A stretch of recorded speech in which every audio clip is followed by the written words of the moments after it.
100కి 100% ఏదైతే ఎంతమంది పిల్లలుంటే ఒకరుంటే 15,000, ఇద్దరుంటే 30,000, ముగ్గురుంటే 45,000 ఇచ్చి తీరుతాం. ఎందుకు నేను ఈ మాట చెప్తున్నానంటే ఏదైతే సూపర్ 6 అమలు చేయట్లేదని అంటూ ఉన్నాడు జగన్మోహన్ రెడ్డి. నేను అడుగుతున్న సూటిగా నీకు దమ్ము ధైర్యం ఉంటే జగన్మోహన్ రెడ్డికి నువ్వు అధికారంలోకి వచ్చిన తర్వాత అమ్మ ఒడి ఎన్ని రోజులకి అమలు చేశావు? Straight question. ఇక్కడ కూడా మా సాక్షి విలేకర్ గారు కూడా ఉన్నారు, ఆయన కూడా సమాధానం చెప్పొచ్చు కావాలంటే జగన్ తరపున. Straight question. మీరు అధికారంలోకి వచ్చిన తర్వాత మీరు 2019 జూన్ నెలలో ప్రమాణ స్వీకారం చేసిన తర్వాత ఎప్పుడు మీరు అమ్మ ఒడి అమలు చేశారు? వాళ్ళకి చెప్పడానికి ధైర్యం జరిగిపోతే నేనే చెప్తున్నా, 2020లో అమలు చేశాడు.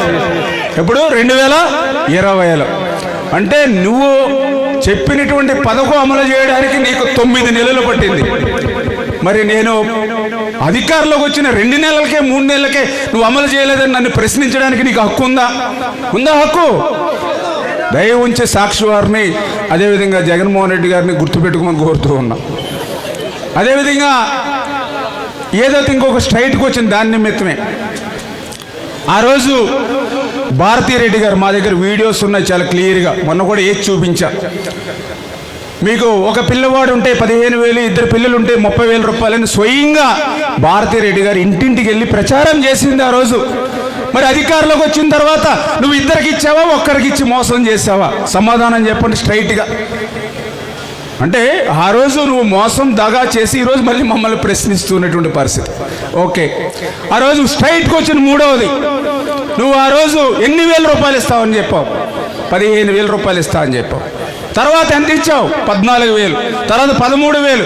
ఆఖరికి మా అక్కమ్మ చెల్లెలు అయితే కొంతమందికి 7,000, 6,000 పడ్డాయండి, కొంతమందికి ఎగ్గొట్టేసాడని చెప్పినటువంటి పరిస్థితి. దీనికి సమాధానం చెప్పండి. ఇంకొకటి స్ట్రైట్ క్వశ్చన్.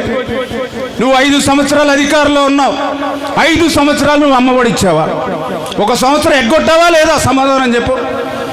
అంటే నువ్వు అధికారంలో ఉంటే ఓడి చెప్తావు, ఇవాళ ప్రతిపక్షంలో ఉంటే ఓడి చెప్తావు. మేము నీతిగా నిజాయితీగా పనిచేసేటువంటి ప్రభుత్వం మా ప్రభుత్వం. చేత ఖచ్చితంగా మాట ఇచ్చాం, నీకు మళ్ళగా మాట తప్పం, నీ మాదిరిగా మడమ తెప్పం అన్న మాట ప్రకారం తల్లికి వందనం. ఏదైతే మీకు చెప్పామో అది మోసం దగా నీ మాదిరి లేకుండా అమలు చేసి తీరతాం.